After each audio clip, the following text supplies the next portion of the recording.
Hello বন্ধুরা, কেমন আছো? সবাই ভালো আছো তো? আমি কিন্তু মোটামুটি আছি। আর আজকে কিন্তু চলে এসেছি ইলিশ মাছ রাঁধতে। চারিদিকে শুধু ইলিশ ইলিশ ইলিশ। আমিও নিয়ে এসেছিলাম, দুদিন খেয়েছি আগে। আজকে যেটুকু বাকি ছিল ফ্রিজে রান্না করতে নিয়ে চলে এসেছি।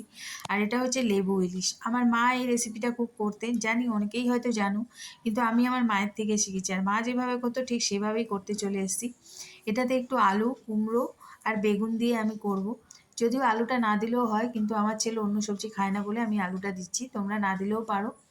আর এটাতে কিন্তু একটু কাঁচকলা, পটল আমার মা দিতেন, ভীষণ ভালো লাগে। যে কোনো সবজি ফেলে দিলে ইলিশ মাছের তো দারুণ টেস্ট, সেই ইলিশ মাছের টেস্ট চলে আসে। যাই হোক, নুন দিয়ে আমি আলুটাকেও লাল লাল করে ভেজে নেব।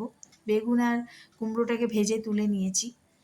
এবার ওই মাছটাতে কিন্তু আমি শুধুমাত্র একটু কাঁচা সর্ষের তেল, টমেটো দেখতে পাচ্ছি, ওটা স্কিপ করতে পারো, না দিলে কাঁচা লঙ্কা আর হলুদ এই দিয়ে ভালো করে মাখিয়ে রেখেছি। আর বেশ খানিকটা সর্ষের তেল কাঁচা এই দিয়ে মাখিয়ে রেখেছি, কোনো রকম সর্ষে পোস্ত যাবে না। আর যেহেতু এটা লেবু ইলিশ, তাই এক বাটি লেবুর রস রেখেছি। বেশ বড় সাইজের এটা পাতিলেবুই লাগবে, পাতিলেবুর রস করে রেখেছি। মাছের পরিমাণ বেশি হলে লেবুর রস বাড়িয়ে দেবে। তো আলুটা ভেজে তুলে নেবো, একটু লাল লাল করে ভাজা হোক আলুটা, তারপরে আমি তুলে নেব। এই লেবু ইলিশটা যারা খেয়েছো আর যারা খাওনি তারা একবার ট্রাই করতে পারো, কথা দিচ্ছি দারুণ লাগবে। তো এই যে আলুটা দেখো, ক্যামেরাটা কেমন হয়ে গেছে, তাই জন্য আলুটা এরকম দেখাচ্ছে। যাই হোক, আমি আলুটা ভেজে তুলে নিলাম লাল করে। আর ওই তেলে দিয়ে দিলাম একটু কালো জিরা দিয়ে ওই মাখানো মাছটা, এটা কিন্তু দেখতে পাচ্ছ সর্ষে পোস্ত কিচ্ছু নেই, হালকা করে ছেড়ে দিলাম মাছটা। একটুখানি হলে তারপর দড়াজ হাতে জল ঢেলে দেবে।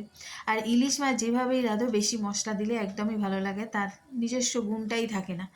তো এটাতেও তাই, এটাতে যেমন সর্ষে পোস্ত ভাপা করলে ওটা মাখিয়ে আমরা বসিয়ে দিই, বেশি মশলা দিই না।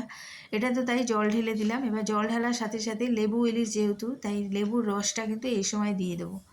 ব্যাস, এবার খানিকটা ফুটে উঠবে, তার আগে আলুগুলো দিয়ে দেবো, কেননা আলুগুলো একটু সেদ্ধ হওয়ার ব্যাপার আছে।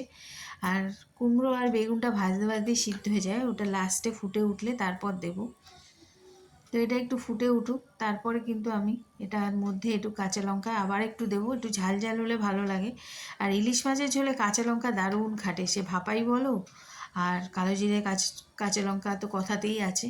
তো এবার কিন্তু হয়ে এসছে, এবার কিন্তু আমি বেগুন আর কুমড়োটা দিয়ে দিলাম।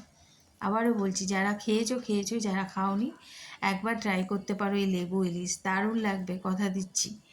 এবার মাছের ঝোলটা হয়ে এসছে প্রায়, এবার কিন্তু আমি গ্যাসটা অফ করে দেবো। আর তার আগে বলি, মায়ের হাতের এই রেসিপিগুলো রাঁধতে গেলে মায়ের কথা ভীষণ ভীষণ ভীষণভাবে মনে পড়ে। তো তোমরা যদি পারো একবার ট্রাই করো। আজ আসি, টাটা।